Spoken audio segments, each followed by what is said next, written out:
définiriez-vous le terrorisme? La définition la plus courante, c'est un individu ou un groupe qui fait usage de la violence à des fins politiques. Le gouvernement considère que les cartels correspondent à cette définition.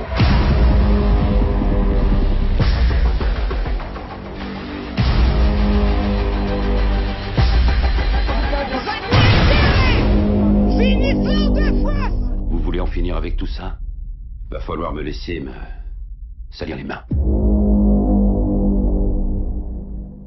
Tu vas avoir le champ libre. Libre comment? Pas de limite cette fois. Adios.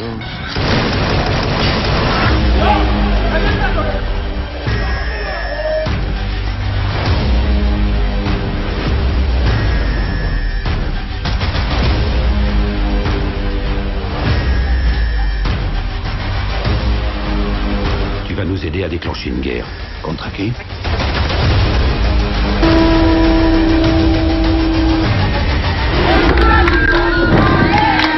Tout le monde.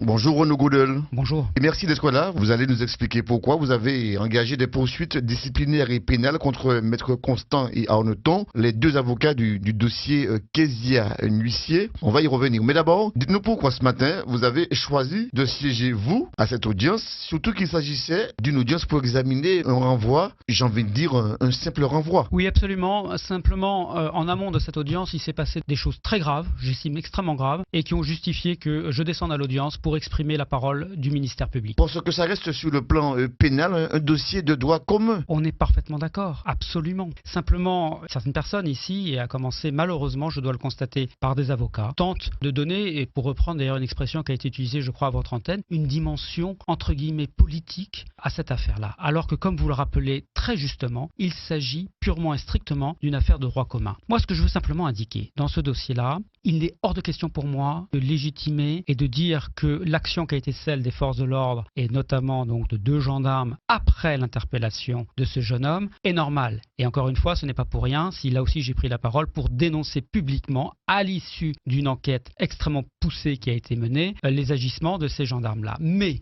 ces agissements, encore une fois, que je déplore des forces de l'ordre, elles ne sauraient en aucun cas effacer l'action qui a été celle de M. Nissier et qui, au regard des éléments dont je dispose dans le dossier, m'amène à considérer qu'il y a des éléments justifiant que l'intéressé soit jugé pour ces faits-là, étant précisé qu'il n'y a pas que les faits commis le 16 juillet qui sont reprochés à M. Nissier, mais il y a également des faits antérieurs, puisque d'après les éléments dont je dispose, je considère qu'il y a également des éléments justifiant des poursuites pour d'autres faits lors d'une autre manifestation et au cours de laquelle il y avait eu également d'autres agissements à l'endroit des forces de l'ordre. Il faut bien comprendre cette part des choses. Ensuite, il y a, et je l'entends, cette position qui est celle de M. Nissier telle qu'exprimée par ses conseils, qui est de contester les faits. Et le fait de contester les faits, encore une fois, c'est tout à fait normal. Là-dessus, il n'y a rien à en redire. J'observe qu'on a droit à une théorie du complot, parce que je crois qu'il n'y a pas beaucoup d'autres termes. Les policiers auraient naturellement, ainsi que les gendarmes, commis des faux, et donc on dépose plainte à leur encontre pour faux en écriture publique. On constate ensuite que l'action qui était celle des médecins, de divers médecins qui sont intervenus dans le cadre de ce dossier, ne sont pas du goût de M. Nissier ou de sa défense, et par conséquent, on saisit le conseil départemental de l'ordre des médecins, et puis on considère également que naturellement l'action de ce parquet est totalement illégitime. Eh bien, on n'hésite pas à me citer directement à cette audience-là, ainsi que mon adjointe qui a effectivement été celle qui a géré la majeure partie de ce dossier. Et puis également, on n'hésite pas à nous adresser quelques jours avant l'audience ce qu'on appelle un acte de saisine de l'inspection générale de justice, comme si on pouvait ainsi saisir d'ailleurs l'inspection générale de la justice. Et dans cet acte-là, que l'on s'empresse de diffuser largement dans la presse, on y intègre des choses qui sont rigoureusement, est totalement fausse. Totalement fausse, mais grossièrement Donnez un fausse. exemple. Prenons celui de l'état médical. On dit que c'est absolument scandaleux que nous ayons mené cette garde à vue jusqu'à son terme et que nous aurions fait cela au mépris des avis médicaux, qu'il y aurait eu, et je puis lire dans un article, le fait qu'on ait Que la prolongé... garde à vue a été validée, Absolument. alors que l'état de santé, c'est ce qu'ils disent, l'état de santé de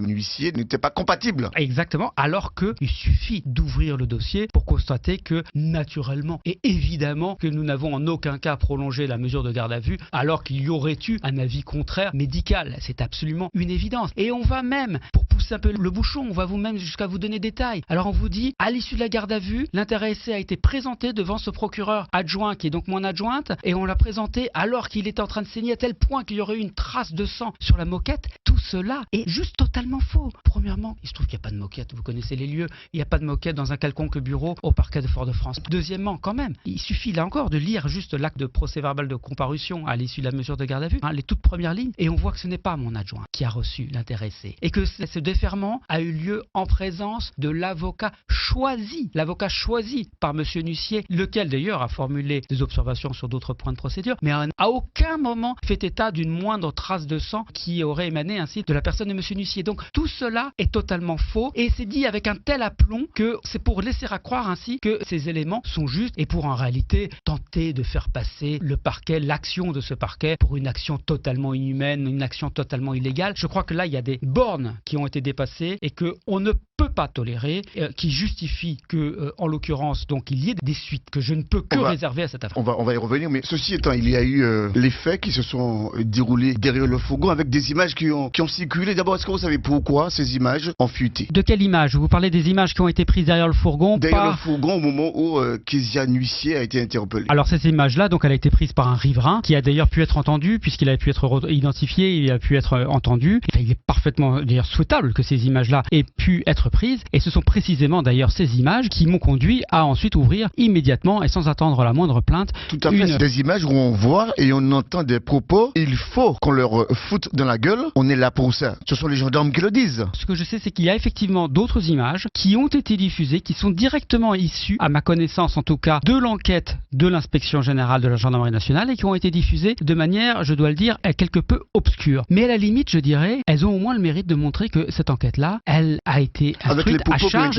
et à décharge. Absolument. Et que ce n'est pas pour rien que j'ai pris la parole à l'issue donc de cette enquête pour dire que cette enquête-là a mis en exergue des comportements qui sont totalement anormaux de la part de militaires de la gendarmerie, et ce n'est pas pour rien que j'ai ensuite indiqué que ces militaires responsables de ces actes-là devaient répondre. Mais alors, pourquoi il n'y a que 2 gendarmes seulement qui ont été poursuivis? C'est là où, effectivement, on a parfaitement le droit de ne pas être d'accord avec les conclusions, en tout cas que moi j'ai prises et que j'ai estimé nécessaire de le dire clairement, quelles allaient être les suites qui me semblaient devoir être réservées à cette affaire-là. Le plaignant et ses avocats ont parfaitement le droit de ne pas être d'accord pour cela. Mais est-ce qu'on a besoin de mentir et de raconter n'importe quoi pour ce faire? Absolument pas. Il se trouve qu'il y a des dispositions dans le code de procédure pénale qui prévoient précisément ce cas où le plaignant n'est pas d'accord avec la position du parquet. En l'occurrence, pour ce qui concerne M. Nussier, qui indique qu'en l'occurrence, il faudrait poursuivre ces gendarmes, notamment pour des faits de tentative d'homicide dans sa plainte initiale, et puis également pour des faits d'actes de torture ou de barbarie. Bon, encore une fois, je minimise absolument, pour la 3e fois au moins aujourd'hui, je ne minimise absolument pas les faits qui ont été commis, mais de mon point de vue en tout cas, cela ne relève tout de même pas de la cour d'assises. Si telle est leur opinion, c'est parfaitement possible, et le code de procédure pénale prévoit qu'ils peuvent parfaitement saisir un magistrat instructeur, qu'il le fasse si ce n'est déjà fait, et à ce moment-là, eh bien ma foi, le magistrat instructeur instruira, le plaignant produira ses éléments, le parquet naturellement également communiquera donc les pièces qui ont été réunies au cours de l'enquête, et puis à l'issue de cette instruction, eh bien ma foi, le magistrat instructeur prendra la décision qui lui paraît nécessaire, et les gendarmes, notamment responsables de ces faits, auront ensuite à répondre de ces faits devant la juridiction compétente. Mais pourquoi ainsi déblatérer et tenir des propos qui sont factuellement faux dans la presse pour ainsi dénigrer ce qui a été réalisé, et en commettant ainsi...